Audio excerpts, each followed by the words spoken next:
It was a Tuesday in Dallas, 2018, the kind of day when the air felt heavy with fluorescent buzz.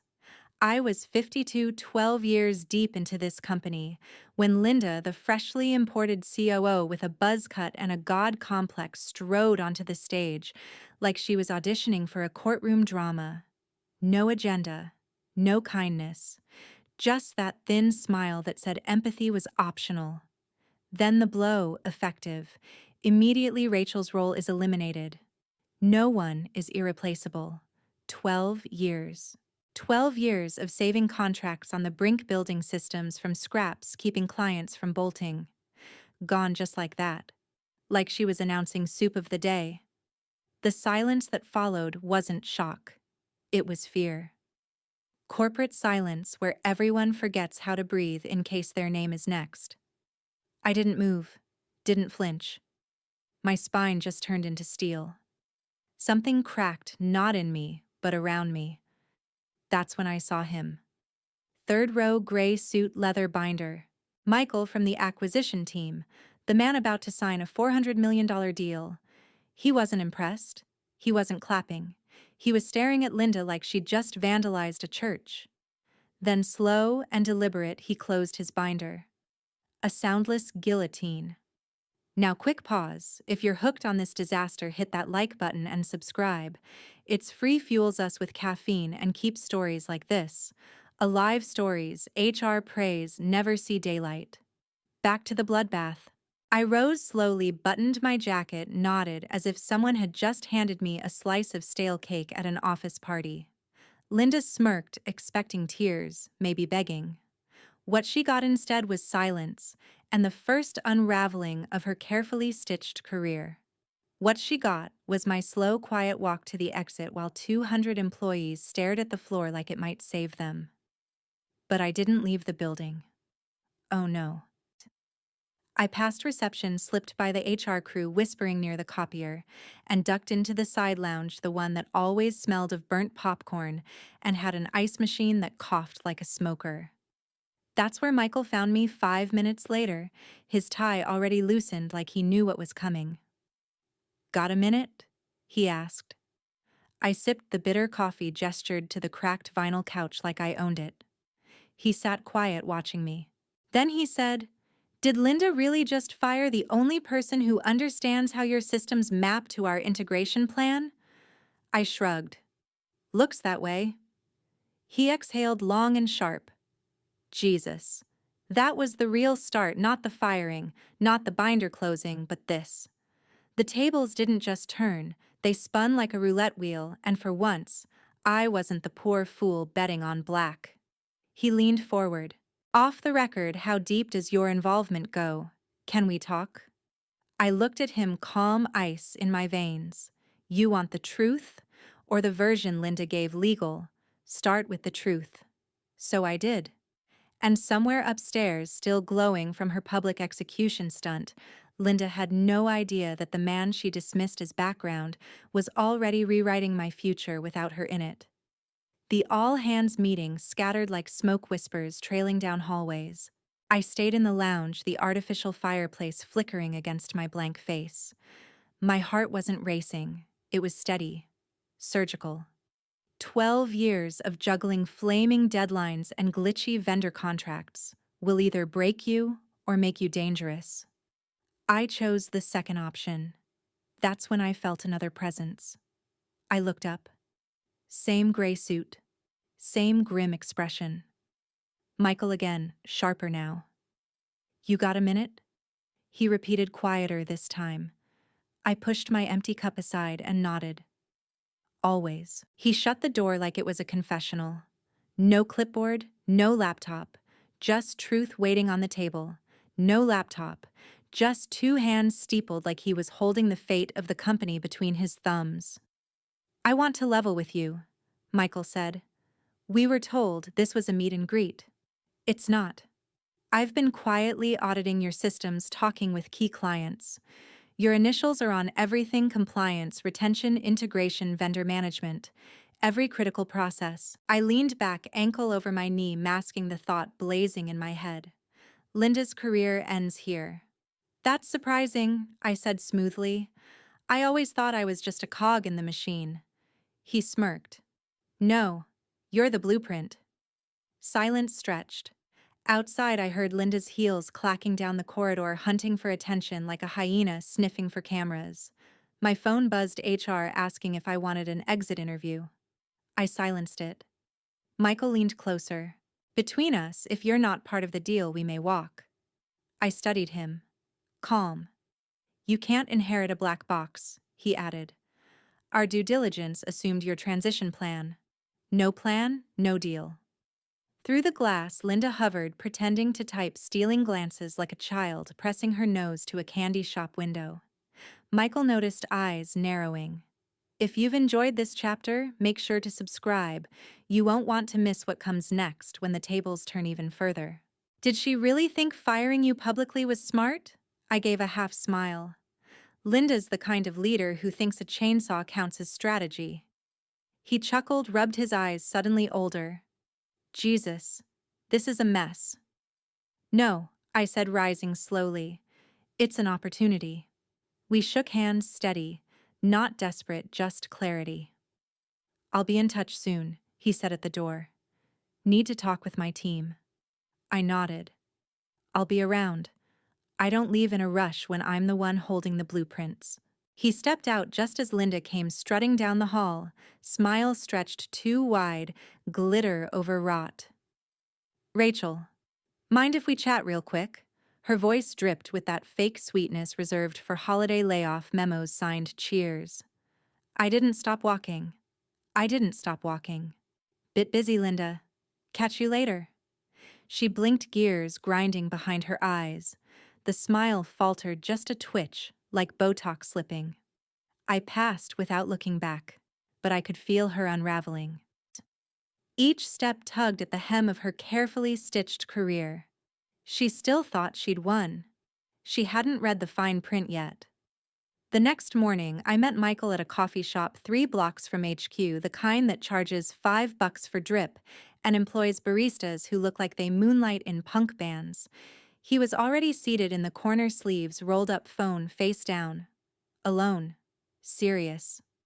Thanks for coming, he said, gesturing to the chair. No problem, I replied, setting my cup down. I'm between careers. He chuckled dryly, though his eyes stayed tired. Not jet lag, strategy fatigue. The kind that comes from watching a multi-million-dollar machine handed to a toddler with a hacksaw. I want to understand exactly what your responsibilities were, he said, flipping open a small notebook. Old school. Details. So I laid it out slow, clean, no embellishment. The top 5 client accounts, I managed them personally. Renewals, escalations, VIP onboarding. All had my direct number. He scribbled notes. I built the data integration framework, APIs, migration templates, legacy compatibility. When I started, it was duct tape and crossed fingers. Another scribble. I implemented compliance roadmaps, SOC 2, GDPR overlap internal audits. Signed off on the last 2 external ones. My name is the legal point of contact. His pen froze mid-word. He looked up, jaw tight. How many others have system access? I sipped my coffee. View-only dashboards. A few. Admin-level permissions. Just me. His nostrils flared. So if something failed right now, client workflow compliance flag, who could fix it? I tilted my head, pretending to think. I mean, I could text Linda a tutorial. But realistically, no one. He leaned back, tapping the table like he was counting invisible red flags. Unbelievable, he muttered. And she just fired you. In public, she did. Michael let out a quiet, exasperated laugh. This isn't just mismanagement. This is lighting the blueprint on fire during the home inspection. I stayed silent, letting the weight settle. You don't gloat in moments like this, you let it sink into their bones. You understand, he said, finally, voice low. We can't finalize this acquisition with that level of exposure. If the systems are single-threaded through you, then firing you has torched the deal. I shrugged. Figured as much. He leaned in. Why didn't you say something yesterday? Because panic stinks, Michael. And I don't like wearing desperation. He nodded slowly, new respect forming. We sat in silence, only the hiss of the espresso machine and faint jazz above us. Then he muttered almost to himself, Jesus. She was supposed to be stabilizing. I laughed. Linda thinks leadership means proving she's the smartest person in the room. Problem is, she walked into a room already built. He grinned at that, though his face stayed tight. He was calculating the unraveling client ties if I disappeared, the compliance risks, the $400 million valuation balanced on one person Linda had just shoved aside. Finally, he said, "We don't want hostility, but we need stability. Continuity." I nodded. "You're thinking transition plan and leverage." I didn't smile, just leaned back and let the moment bloom. That's when I knew Linda hadn't just made a mistake, she'd fired the one person who made her look competent. That kind of error comes with a cost. By 1:15 p.m., storm clouds gathered. Michael canceled his back-to-backs with Linda's department heads. Not rescheduled, canceled. You could almost hear the oxygen vanish from the executive floor. I knew because I was 2 levels down sipping a Fresca from the vending machine like I was watching a slow-motion car wreck. At 2:03, my phone buzzed. "Linda, can we have a quick clarifying conversation, HR code for I didn't expect consequences. Please pretend the knife in your back was a handshake." I let the Fresca go warm. Then typed back, "Appreciate the outreach but unnecessary." Read receipt hit instantly. No reply. That's when it got fun. Because Linda doesn't operate like a normal human. She operates like a Roomba possessed by the ghost of a sorority president. When things go wrong, she doesn't adapt. She doubles down. So while she scrambled to understand why Michael, the acquisition lead she tried to impress, had gone radio silent, I was calmly scheduling a call with his legal team. Different energy. 10 minutes later, a Slack ping from Jamie in finance. Word is Linda's banking on that acquisition bonus. 6 figures. If the deal dies, so does her payday. I leaned back, letting it click into place. That all hands stunt you are all replaceable wasn't leadership. It was theater. A show of force for Michael's team. Problem was, she'd fired the lighting crew mid-performance, and now the stage was dark. Another ping from Jamie. She's got a 1-year clause.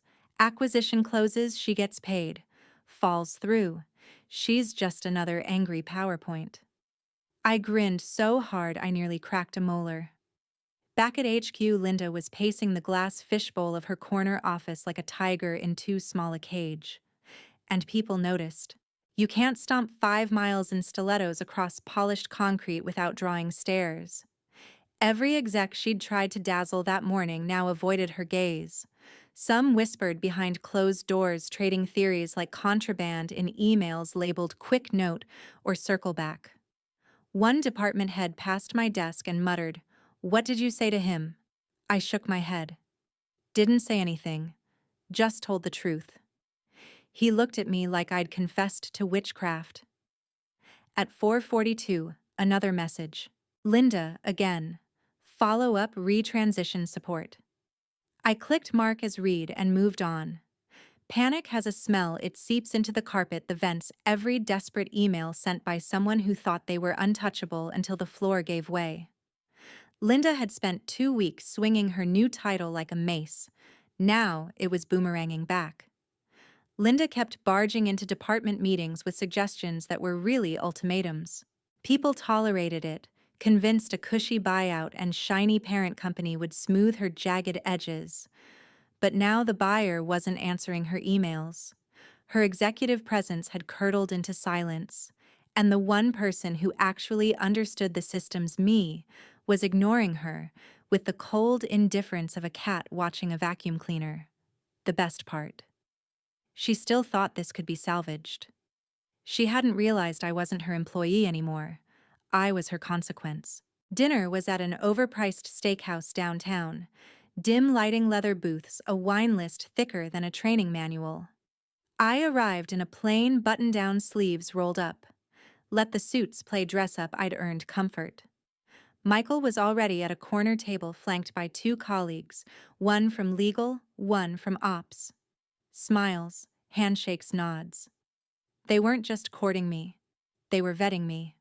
And this time, I wasn't a replaceable cog. I was the missing piece. Drinks were ordered bourbon neat for me. By appetizers, the small talk evaporated.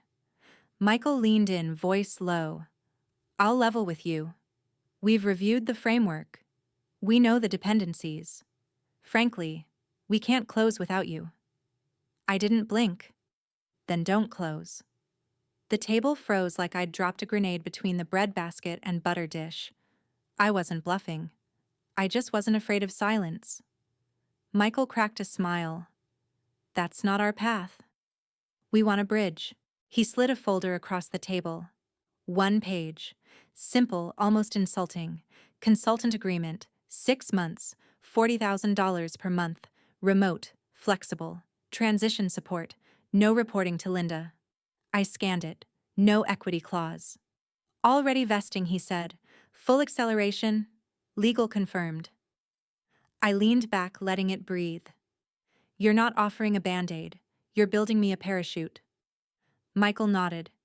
Stability for both sides. You walk with cash clarity control. We get a deal that doesn't implode. We get a deal that doesn't implode in 6 weeks. I sipped my bourbon, let it burn. Would I report to you? Michael shook his head. You'd report to us until transition ends. After that, you're free. The woman from legal added full authority to delegate tasks, define the timeline, work asynchronously. Think of it as paid detachment. I stared at the page. $40,000 a month. Remote. No hours. No Linda. You'd think I'd jump at it. But desperation isn't shown when it's your turn to win. I tapped the paper. I want written guarantees of autonomy. I won't log into a single Slack channel where Linda exists. And I want full discretion over knowledge transfer. Michael nodded. Done. I want my severance honored. Original package. No tricks. Ops guy scribbled notes. Already in motion. We'll wire it ourselves before Monday. I looked around the table, 3 professionals studying me, not as a risk but as a requirement. For the first time since that ambush at the all hands, I felt it settle, not rage, not revenge. Relief. Linda had fired me to prove I was replaceable. These people were offering me $244 to stay optional. I folded the agreement, set it aside. I'll sleep on it. Michael smiled. Of course. But I think you already know. He wasn't wrong. I wasn't just choosing a paycheck. I was choosing who didn't get to be my boss anymore. News traveled fast. By morning, Linda was rattling the C-suite like a blender full of screws. I sat in a conference room on 12 reviewing a second draft of the contract with legal. This version added one beautiful clause: Linda was barred from contacting me unless I initiated. Legalese, sure, but the subtext was simple. You don't get to speak to her without permission. Ever.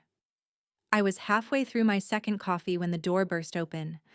Linda stormed in, lips pressed, thin eyes already boiling. No knock. No good morning. Just storm cloud energy and $700 shoes clicking like a countdown. Why are you meeting with our buyer's legal team without my approval? Linda snapped. I didn't look up. I finished my note, folded the page, set the pen down. Then I gave her a calm, half smile. Because I'm not your employee. That stunned her, half a second a blink like she'd been smacked with a rolled-up NDA. This is a violation of protocol. Of your protocol, I corrected. Which no longer applies to me. Jessica, the buyer's lawyer, sharp as a blade, cold as ice, didn't even flinch. She sipped her tea like she was watching a nature documentary. Predator meets smarter predator. Linda's eyes narrowed. I need to be looped into these conversations. You were, Jessica said, voice dipped in polite venom. Before you terminated the person central to your handoff. We're salvaging what you broke.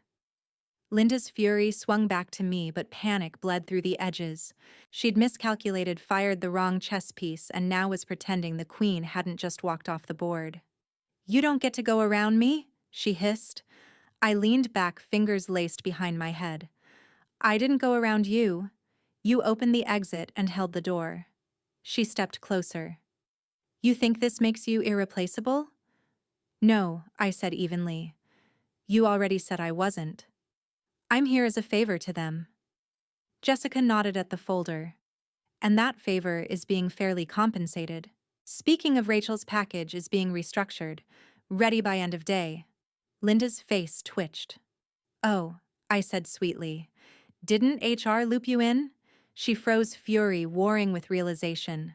Firing me had been her power play, but in doing so she'd voided the one card she never realized she held me. And now I was back in the deal, just not by her choice. She spun on her heel and stormed out. The door clicked behind her. Jessica looked up from the contract, smirking. "Well, that was fun." I raised my mug. Cheers to poorly timed power moves. We both knew the truth: the acquisition wasn't paused, it was evolving. The buyer didn't just want the company anymore. They wanted control over who stayed and who was shown the door. And spoiler, that door was swinging back toward Linda. Friday morning, the board convened an emergency session. Not a team sync. Not a Q3 pulse check. This was DEFCON 1 with pastries. You knew it was serious because they'd brought external counsel. And they weren't in the good conference room on 14. They took the war room on 22, the one with blackout blinds and the locked mini fridge. Inside, Michael laid it out calm and surgical. "We're still prepared to proceed," he said, "but only on one condition: Rachel must be retained under a separate contract. If she walks, so do we." Silence. Someone coughed. A director glanced at Linda. Her face stayed composed, but the twitch in her neck betrayed her. "What the hell does that mean?" a VP pressed. "She's been fired." Michael shrugged. "Then so is the deal." The chair leaned forward. "Linda, were you aware of this dependency?" She cleared her throat. "The systems are documented. She's not a single point of failure." Michael didn't blink. "Your documentation references processes. Rachel built them. You can't transfer ownership of something tied to her credentials." The clause was already drafted. Airtight. Either I was written back in or the book was torn apart. By lunch, messages started flying. Linda pinged me directly. "Can we revisit our conversation?" I ignored it. Then an email subject line: "Re-engagement opportunity." Corporate optimism sweating through the screen. My old job. Same title. Slightly higher salary. A chance to finish what I started. Finish what I started. She was wandering in ashes, pretending the house still had a roof. I typed back one line. "Appreciate the offer, but I've accepted a more suitable arrangement."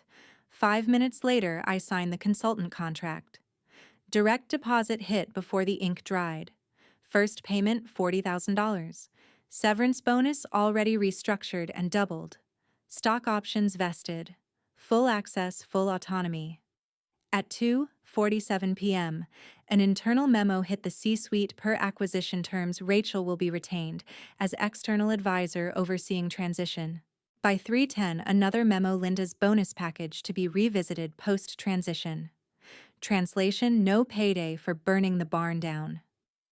I sat in my car outside HQ watching employees drift out for late lunch. Linda stormed through the front doors, face-tight, phone glued to her ear. She didn't see me, or maybe she did, and couldn't process how quickly the script flipped. She'd tried to erase me. A clean break. A power move. But power moves fail when the other player has the map, the keys, and a personal drive at home labeled "Don't Be Dumb V2." I didn't need revenge. I had the contract. At 9:12 a.m. Monday, the wire hit. I watched the notification while sipping fresh coffee on the dock behind my lake house. Not a cabin, a fully insulated high-speed smart lock retreat I'd bought years ago for someday. Turns out some day arrives early when a COO who doesn't understand people tries to erase you. $240,000. Half up front, the rest over 6 months. No commutes. No dress code. No Slack notifications pinging like an ex with boundary issues. Just me. A laptop, a kayak, and a contract spelling out every hour I wasn't required to be on call. Another ping. Equity vesting confirmation. Shares accelerated full value, no clawbacks. The stock had spiked on acquisition rumors alone. Funny what confidence in leadership does to valuation. By 11:00 a.m., it was official. Press release: acquisition finalized. Buyer retaining key operational advisor for transition. They didn't print my name. Probably a courtesy from Michael. But everyone inside knew. My name was on every calendar invite tagged integration alignment. Only now I wasn't listed as staff. I was consultant retained. Across town in the boardroom with frosted glass and sad muffins, Linda delivered what turned out to be her final report. Word reached me through Jamie Finance's favorite gossip that she'd asked about her bonus. The chair looked her dead in the eye and said, "There's been a revision. No bonus. Not delayed. Gone." Apparently she nodded, pretended it was fine, then locked herself in the ladies' room for 20 minutes, heels kicked off. Crying maybe, screaming into her coat sleeve. Hopefully, I wasn't there, and that was the point. She didn't get the payout. She didn't get the exit package. She didn't even get a quote in the press release. I got something better than revenge. I got distance. I closed my laptop, leaned back, and let the sun warm the dock. A heron stood at the water's edge, still as stone, like it understood this silence was sacred. I didn't gloat. Didn't send any mic drop texts. I just exhaled. 12 years of chaos, skipped vacations, duct tape diplomacy finally paid in full. 6 months of consulting my pace, my terms, stability, freedom. The kind of victory that doesn't need applause. Just a chair, strong coffee, and a view that didn't include Linda's smirk. The first joint meeting came on a Thursday, fitting. 10 a.m. 40 faces in stiff little Zoom boxes, buyers, execs, legal integration heads, even a few colleagues I hadn't seen since before Linda installed herself like unwanted firmware. Michael opened it clean and corporate. "Thank you all for joining. As part of our commitment to stability, I'd like to introduce someone critical to operational continuity." He paused, letting eyes glance around. "Our retained expert Rachel, who many of you already know." I unmuted. "Morning, everyone." A few nods, a few smiles. One guy from security even gave a thumbs up. No applause. It wasn't that kind of meeting. But the shift was palpable. They weren't surprised. They were relieved. I wasn't just back. I was back on my terms. And Linda nowhere. No little rectangle labeled COO. No frozen smile pretending to be intrigued. Someone asked quietly in the chat if Linda would be joining. No one answered. By lunch, she had a new label: exploring opportunities elsewhere. HR speak for getting escorted out with a manila envelope and a box of sadness. She didn't even get the chance to update LinkedIn with the word successful. I spent the rest of the call listening, stepping in only when needed, watching department heads breathe easier. They weren't tiptoeing anymore. They were recalibrating. I had no interest in micromanaging. My role was simple: make sure the plane landed without turbulence, then take the golden parachute and float away. When the meeting wrapped, I logged out, shut the laptop, and stepped onto the deck. The lake stretched flat as glass, morning mist just lifting. My tablet buzzed beside my coffee, push notification from a business blog: acquisition finalized. Headline: strategic transition, led by internal systems architect. I tapped it open. No mention of Linda, but 3 paragraphs in there. It was my name. Quiet, professional, unbothered. According to sources, the transition is being overseen by the company's longtime architect of operations, retained under independent contract for continuity and advisement. Not flashy, not loud, just a line that confirmed I mattered. I took a sip of coffee. Not the burnt sludge from the office kitchen, real beans, French press steam curling in morning light. No fireworks, no revenge speech, just peace. The kind of silence you only get once the noise finally leaves the building. 12 years of chaos, duct tape diplomacy, and skipped vacations all paid in full. 6 months of consulting my pace, my terms. And Linda gone. No smirk, no second act. Just a footnote in the kind of story HR hopes never reaches daylight. I want to pause here and speak directly to you. You've heard my story, the years of sacrifice, the sudden betrayal, the slow and steady way I turn the tables without raising my voice. But this story isn't just about me. It's about every person who has ever been told they're replaceable, every worker who's poured themselves into a company only to be discarded when they're no longer convenient. If you've ever faced that kind of injustice, I want you to stand with me now. Leave a comment below. Tell me what you think about how I handled Linda and share the battles you've fought in your own career. Your stories matter. Your voice matters.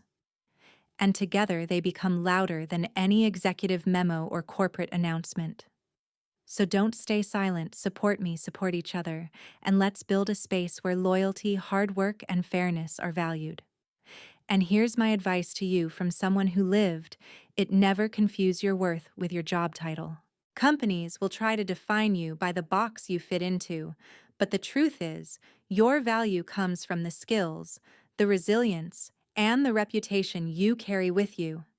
That's the insurance policy no HR department can cancel. If a door closes on you unfairly, don't waste energy banging on it. Step back, regroup, and look for the window you already built without realizing it. Protect yourself with knowledge, with contracts, with relationships, and above all, with confidence. When they underestimate you, let them. Because the sweetest victories aren't the ones where you shout from the rooftops. They're the ones where you sit quietly with your coffee, knowing you won not just money or titles, but freedom and peace.